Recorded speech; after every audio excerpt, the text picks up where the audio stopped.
Today we are talking about Elijah's rest in God. God knows that people need rest, and especially those who still work hard in the marketplace. So, we're going to be talking about some incidents in the prophet Elijah's life. Beginning in 1 Kings, the 16th chapter, we find that King Ahab was the king of Israel, and he lived in Samaria. King Ahab was the son of Omri, and he was a very wicked man. He was following in all the footsteps of the evil kings who had come before him. He was married to Jezebel, who was the daughter of the king of Ethbaal of the Sidonians. So his wife was not a Jewish woman, she was a pagan woman, and she worshiped all of these pagan gods, and Baal in particular. King Ahab ended up also worshiping Baal, and he built an altar for Baal in Samaria. And he made a wooden image there, which was detestable to God, that he would make this image and that he would also worship this image in this pagan temple that he erected. By the time we get to the 17th chapter of First Kings, we find that Elijah the prophet is proclaiming to King Ahab that there will be a drought in the land. There will be no dew and no rain until Elijah speaks and says that the drought is over. Now, we know that this pronouncement, this proclamation was orchestrated by God, and God would be the one who would determine the end of it as well. After this proclamation of the drought, of course, it would be necessary for Elijah to be protected. So God sent him away to the east, and he sent him to the brook Cherith. It was there that God was both hiding him at the brook Cherith, and he was also going to provide water for him to drink in this place. And this brook Cherith was a body of water that also flowed into the Jordan. God also said that he had commanded ravens, specific ravens, to feed Elijah during this time. So we want to remember that God knows that we need food, shelter, clothing, and rest. And if we remember back to a verse we quote a lot in Matthew 6 and 33, that says, "But seek ye first the kingdom of God and his righteousness, and all these things, meaning food, shelter, and clothing, will be added unto you."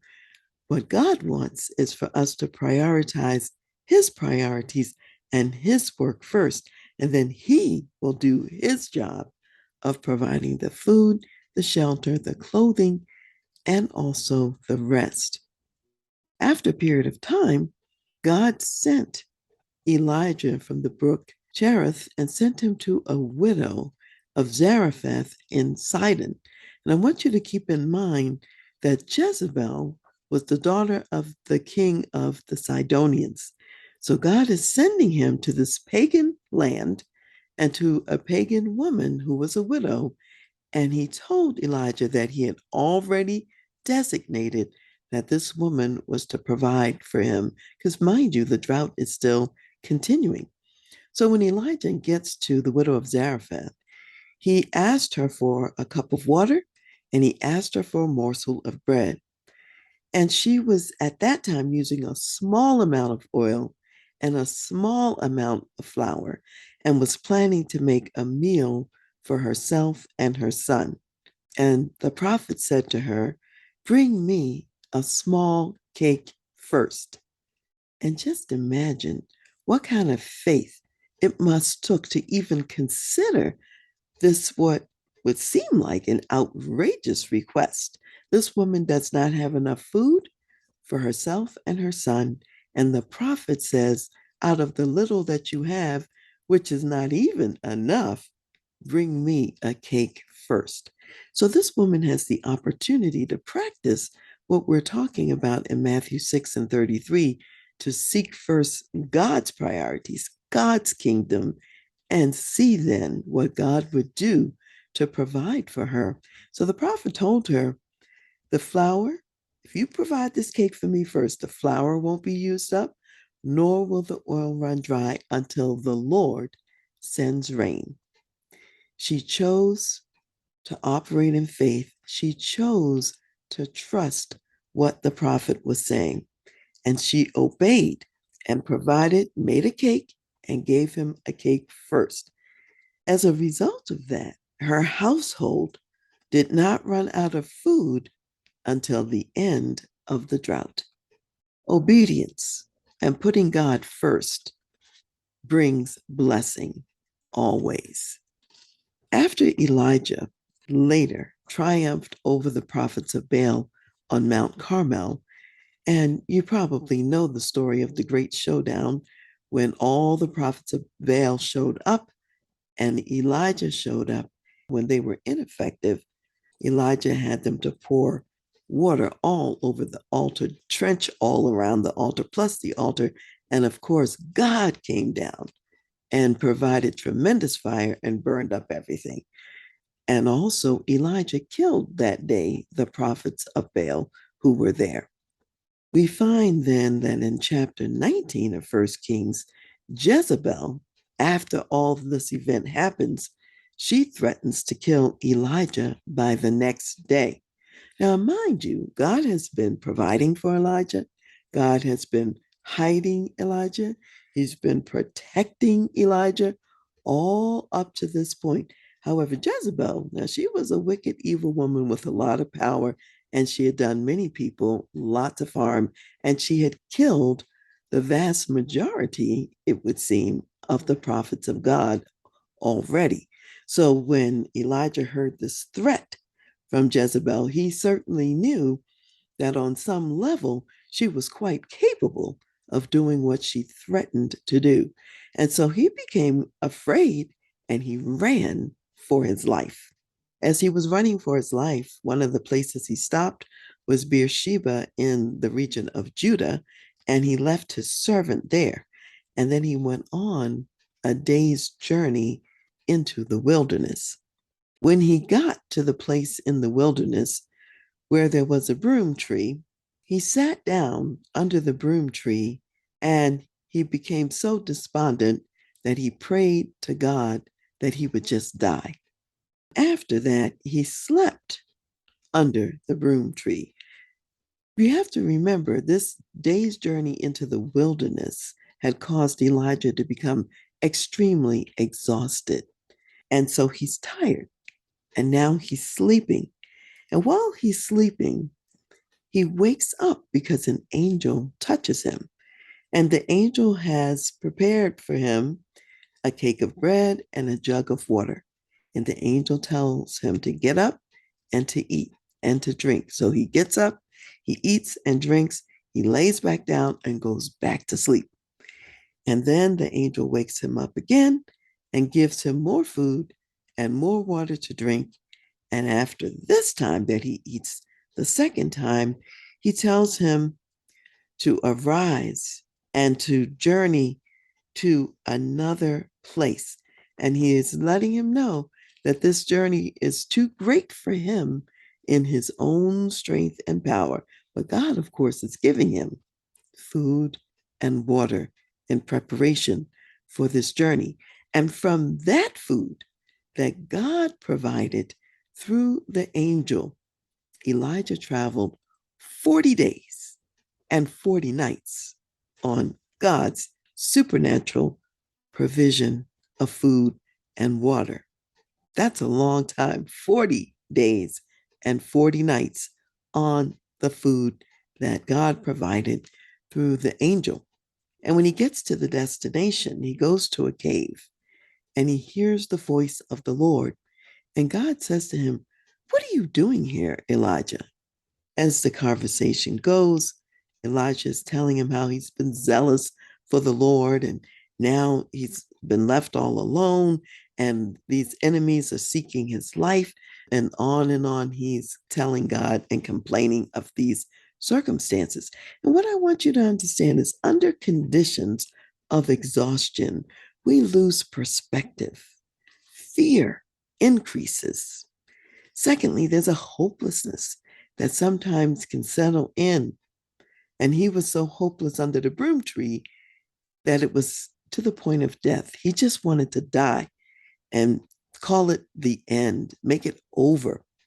And then, thirdly, under conditions of exhaustion, we have a narrow and false perspective about reality. And that false perspective prevails rather than God's perspective. So Elijah thought, I'm the only one left of God's prophets because he was the only person that he could see who was following God. But God said to him, I have 7,000 other people that have not bowed their knee to this Baal or to Baal. So he let him know, no, you're not alone. Plus, I'm here with you anyway. And if I'm with you, you have all that you need. So I want to remind you that God knows how to hide us when we need to be hidden. He knows how to feed us and to give us water when we are hungry and thirsty. And in Elijah's case, he provided a specific brook for water.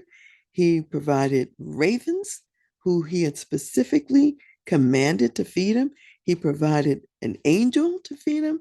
And he provided the widow at Zarephath to also feed him. So he had all of this provision from God. And also, we must remember that God gives us rest when we are weary. And he certainly gave Elijah rest as well. Now, after the rest, there's important things that happen. After the rest, God then commissions us for the new assignment. And God had more work for Elijah to do. Work that would change the nations and the course of history for years to come. He had to anoint future leaders. He even had to choose his own successor, Elisha, who would follow in the prophetic ministry after him. Elijah had to listen and to obey the voice of God. So God is preparing him to listen.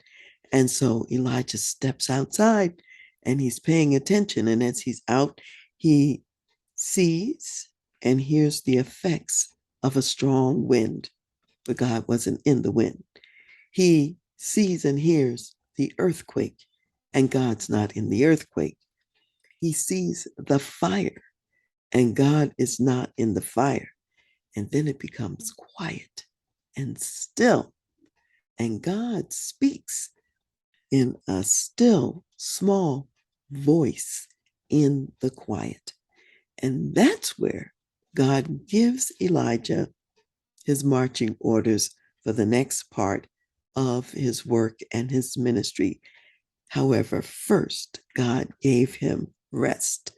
Then he took him to the place where he could hear the voice of the Lord and his next steps. God also gives us rest and sustenance for our work and our journey.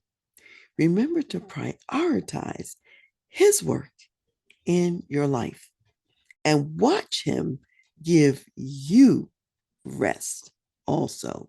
We want to do as Elijah was called to do, which is to rest in God.